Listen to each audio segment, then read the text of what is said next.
मरेंगे वो सब जो चुप हैं।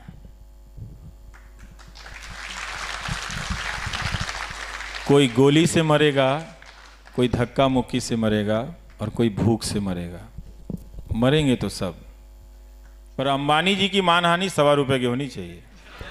हाँ, मेरी भी, प्रधानमंत्री की भी मानहानि ₹1.25 की होनी चाहिए और राष्ट्रपति की भी मानहानि ₹1.25 की होनी चाहिए। सबकी मानहानि ₹1.25 की मानहानि, एक धनहानि, एक मानहानि, ₹1.25। को ये बात समझना है कि ये जो नारों की शक्ल में बातें कही जाती हैं, बहुत ज़्यादा इनसे प्रभावित होने की ज़रूरत नहीं है। वो पॉलिटिक्स में लोग अपने आप को कम्युनिकेट करने के लिए कहते हैं, लेकिन आप सिटीजन हैं, अपनी नागरिकता को बचाइए, बहुत सारी चीज़ों को जानने की कोशिश कीजिए। थोड़ा 1 घंटा ज़िंदगी में निकालिए हफ्ते में कम से कम, कि जब बैठ के आप गंभीर रूप से उन्हीं समाचार पत्रों का, घटनाओं का विश्लेषण करें। आप अपने तौर पे, आप जो इस टीवी के ज़रिए बाहर भी सुन रहे हैं, मैं उनसे भी कह रहा हूँ कि वो भी एक तरह से वो मेहनत करें। लोकतंत्र में मैं हमेशा एक बात को इस प्राइम टाइम को करते हुए समझा हूँ, जो पहले मैं नहीं समझता था।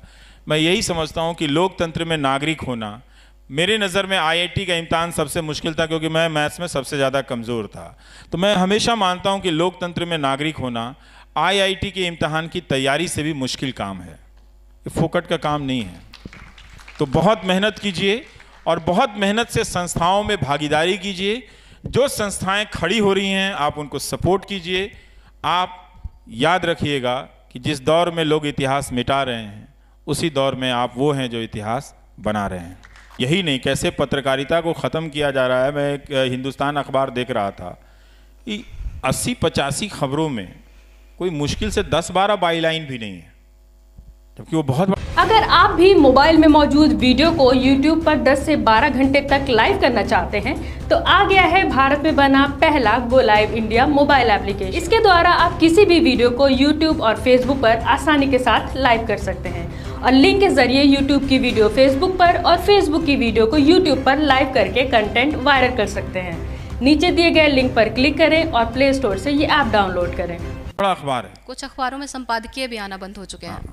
तो कैसे लिखेंगे? नाम से तो लिखने से अच्छा है, झमेला लेने से तो नहीं। आज छपते हैं वैसे, लेकिन वो पत्रकारों के नाम तक नहीं है। तो जर्नलिस्ट को भी फेसलेस बनाना है और जो न्यूज़ रिपोर्ट है उसको भी इंफॉर्मेशन लेस बनाना है। अभी तक जो आप अखबार पढ़ते हैं, अखबार पढ़ने से पढ़ना नहीं आ जाता है। ज़रा ध्यान से एक एक न्यूज़ आइटम को पढ़िए, तब आपको ये खेल पता चलेगा। ये मेरा मसला नहीं है, ना तो ये आरफा खानम शेरवानी का मसला है, ये इंस्टीट्यूशनल मामला है। और व्यक्तियों का, 2-4 व्यक्तियों का होना भी बहुत दुखद है। क्यों 2-4 व्यक्ति होने चाहिए जो अपने व्यक्तिगत तौर पे कर रहे हैं, या क्यों 2-4 वेबसाइट होनी चाहिए? 900 न्यूज़ चैनल हैं। आज आप एक भी न्यूज़ चैनल का नाम नहीं ले सकते कि ये जर्नलिज्म कर रहा है। तो काहे के लिए आपके घर में है? तो अंदर नहीं है। जो हमारे प्रेस की जो बॉडीज़ हैं, जो बनी हुई हैं, संस्थाएं हैं, वो बहुत काम की नहीं हैं, बहुत काम की नहीं हैं।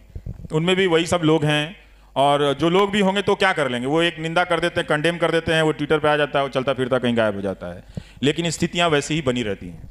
उनके ये कह देने से कि बरखा दत्त को, रोहिणी सिंह को, आरफा खानम को, मुझे अभिसार को ट्रोल किया जा रहा है, ये ठीक नहीं, हम इसका विरोध करते हैं, कोई फर्क नहीं पड़ रहा है। क्योंकि फर्क आपको नहीं पड़ रहा है, लोगों को फर्क नहीं पड़ रहा है।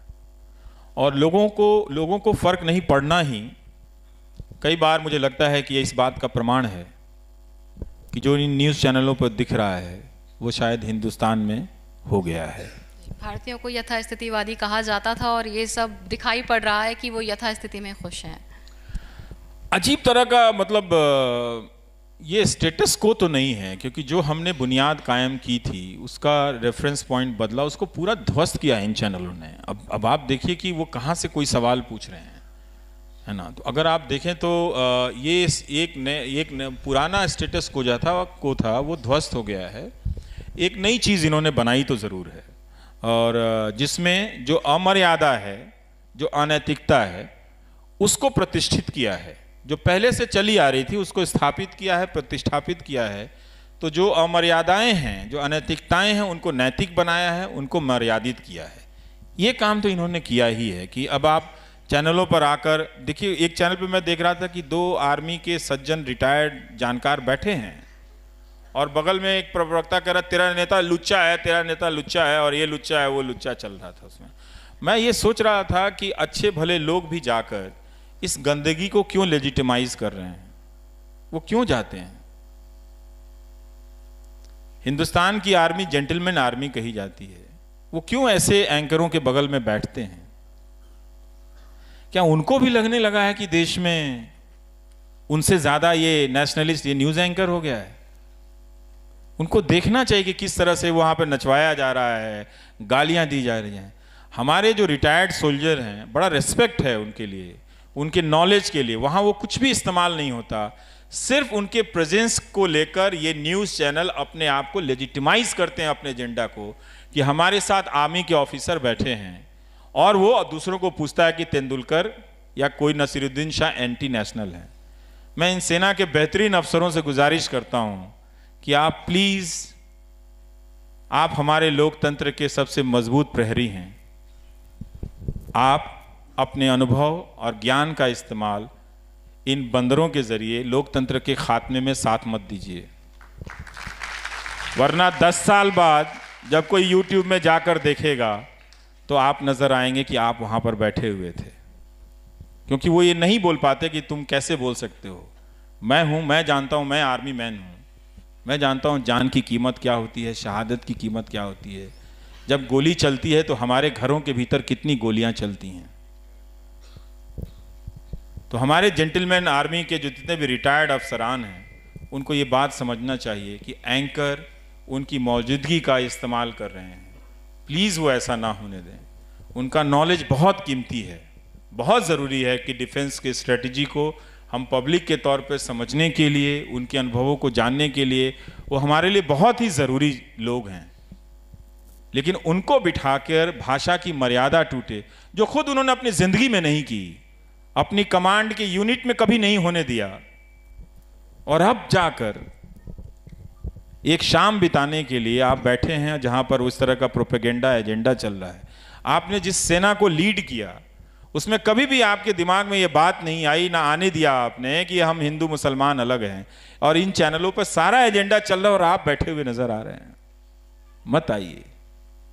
अगर सेना से रिटायर हो गए हैं तो इन न्यूज़ चैनलों से भी रिटायर हो जाइए, छोड़ दीजिए इनको छोड़िए आप। हमारे पास यही एक लोकतांत्रिक तरीका बचा है कि आप इनको छोड़ दीजिए, वरना ये हम सबको छोड़ने लायक नहीं छोड़ेंगे ये लोग। हम सब इसी सड़क पे कहीं घेर के मार देगा, कोई आपको मार देगा, कोई सुबोध सिंह को मार देगा, कोई अखलाक को मार देगा।